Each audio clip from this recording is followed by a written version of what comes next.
चलेगी, नहीं चलेगी, नहीं चलेगी। अमित शाह गुंडागर्दी तेरी नहीं चलेगी, नहीं चलेगी। अमित शाह तेरी गुंडागर्दी नहीं चलेगी, नहीं चलेगी, नहीं चलेगी। कानून वापस लो, वापस लो, वापस लो। ये मुसलमानों के साथ अन्याय करना बंद करो, बंद करो, बंद करो। ये मुसलमानों के हक अधिकार के साथ खिलवाड़ करना बंद करो, बंद करो, बंद करो। ने वक्फ किया है और वक्फ जो है दो किस्म का इस देश में है, एक निबंधित है, गैर निबंधित। अगर हम झारखंड का बात कर ले तो झारखंड में 152 वक्फ की संपत्ति है, 152 जो निबंधित है झारखंड राज्य सुन्नी वक्फ बोर्ड में, और गैर निबंधित जो वक्फ की प्रॉपर्टीज है उसकी संख्या हजारों में है। गैर निबंधित कौन है? जो मौखिक रूप से हमारे पूर्वजों ने वक्फ किया, मस्जिद के लिए, मदरसा के लिए, मीनार के लिए, मजार के लिए, कब्रिस्तान के लिए, ईदगाह के लिए। एक मौखिक हुआ, एक सादे कागज में भी वक्फ हुआ। सादे कागज में भी वक्फ होता है, मौखिक रूप से भी वक्फ होता है। तो सरकार की जो नजर है वो जो हमारे सादे कागज में जो वक्फ हुआ है, जो मौखिक रूप से वक्फ हुआ है, जो वक्फ बाय यूजर के तहत आता है, तो सरकार ने जो अभी अमेंडमेंट एक्ट 2025 जो लाया है उसमें वक्फ बाय यूजर को खत्म कर दिया। अगर राजा महाराजा, जमींदार, जागीरदार के द्वारा जो जमीन दिया गया था मुसलमानों के धार्मिक कार्यों के लिए, वो सादे कागज में है और मौखिक है, तो सरकार ये कह रहा है कि हम उसको जो है वापस ले लेंगे अगर उस पर विवाद है तो। दूसरा सेक्शन जो 40 है, ये वक्फ एक्ट 1995 है, अमेंडमेंट एक्ट 2013। इसमें जो सेक्शन 40 है, इसमें वक्फ बोर्ड को अख्तियार दिया गया था कि वक्फ बोर्ड जो है वक्फ की प्रॉपर्टीज कौन है उसको तय करेगा। तय करने के लिए क्या है कि कोई जो है आवेदन करता है वक्फ बोर्ड में कि इस मैदान में, इस जमीन में इमाम बाड़ा है, मजार है, ईदगाह है, कब्रिस्तान है, मीनार है, या मस्जिद है, या मदरसा है। अगर कोई जो है आवेदन करता है वक्फ बोर्ड में, तो वक्फ बोर्ड जो है सीओ को, अंचल के अधिकारी को जो है वो रिक्वेस्ट लेटर भेजेगा और अंचल के जो अधिकारी है उसका जांच करेगा। जांच करने के बाद प्रतिवेदन जो है कलेक्टर को जाएगा, कमिश्नर को जाएगा, और सब कुछ अगर सही पाया तो सरकार के द्वारा गजट नोटिफिकेशन होगा। तो ये जो सारी प्रक्रियाएं हैं वो सरकार के माध्यम से ही होता है। लेकिन सरकार ने क्या किया कि सेक्शन 40 को हटा दिया। जो वक्फ बोर्ड को अख्तियार था वो अख्तियार किसको दे दिया? कलेक्टर को दे दिया, और कलेक्टर के ऊपर को दे दिया। तो जाहिर से बात है कि कोई कंप्लेन करेगा किसी जमीन, वक्फ की जमीन पर, तो वो क्या होगा कि कलेक्टर साहब जो है ना बोलेंगे कि ईद का नमाज नहीं होगा जब तक इसका फैसला ना हो जाए, मस्जिद में नमाज नहीं होगा, कब्रिस्तान में मिट्टी नहीं होगा जब तक फैसला नहीं हो जाए। और फैसला कब आगा ये तो आपको पता है, न्याय का क्या स्थिति है देश और प्रदेश में। दूसरा इंपॉर्टेंट बात यह है कि वक्फ बोर्ड में कुछ साथी बता भी रहे थे कि वक्फ बोर्ड में एमपी का कोटा होता, तो एमपी जो होगा वो मुस्लिम होगा अगर प्रेजेंट में है तो, और अगर प्रेजेंट नहीं है तो एक्स होगा।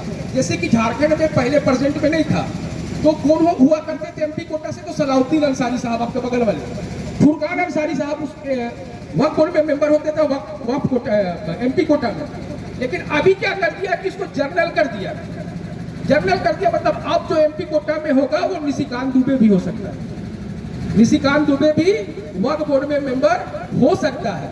उसके अलावा दो और हमारे गैर मुस्लिम भाइयों को जो है उसमें मनोनीत करने का कानून लाया गया है। उसके अलावा जो है ज्वाइंट सेक्रेटरी लेवल के एक सीओ होंगे जो भी गैर मुस्लिम होंगे। बार बार ये कहा जा रहा है कि हम महिलाओं को अधिकार देंगे, महिलाओं को अधिकार देंगे, लेकिन इस एक्ट में 1995 का एक्ट में महिलाओं को शामिल करने का निर्देश पहले से, लेकिन जबरदस्ती ये झूठ बोल रहा है। ये झूठ बोल रहा है कि भारत में 2013 के बाद वक्फ की प्रॉपर्टी 5 गुना 10 गुना बढ़ गया। मैं आपको एग्जांपल दे रहा हूं कि झारखंड में 152 वक्फ की संपत्ति है, लेकिन अभी केंद्र सरकार जो डाटा जारी किया है उसमें 650 बता रहा। कितना बता रहा? 650 है। कितना? 152। तो जो वक्फ की प्रॉपर्टी जो मदरसा है, मदरसा में अगर जो बाथरूम है उसका भी इन लोगों ने जीआई मैपिंग कर लिया और उसको भी वक्फ प्रॉपर्टी गिन लिया। मदरसा में जो बाथरूम है उसको भी वक्फ प्रॉपर्टी मान रहा है, जबकि मदरसा वक्फ की प्रॉपर्टी है। मदरसा में तो रूम भी होगा, हॉल भी होगा, बाथरूम भी होगा, तो वो तो वक्फ प्रॉपर्टी नहीं ना, वो ना मदरसा ना वक्फ प्रॉपर्टी हुआ। झारखंड में रांची में अंजुमन इस्लामिया है जिसका वक्फ नंबर 1701 है। अंजुमन इस्लामिया में कितना बताया गया है वक्फ की प्रॉपर्टी? 250। जबकि वो एक ठो है। उसको बोल रहा है कि इसके अंदर में 250 वक्त की प्रॉपर्टी है। तो जो धार्मिक खबर दिया गया कि हाई कोर्ट नहीं जा सकते हैं, तो सेक्शन 81 से लेकर 84 तक इसमें देखिएगा कि ट्रिब्यूनल अगर डिसीजन सही नहीं देता है और ट्रिब्यूनल के डिसीजन से अगर हम संतुष्ट नहीं है तो हाई कोर्ट में हम रिव्यू पिटीशन फाइलिंग करेंगे, ये एक्ट कहता है।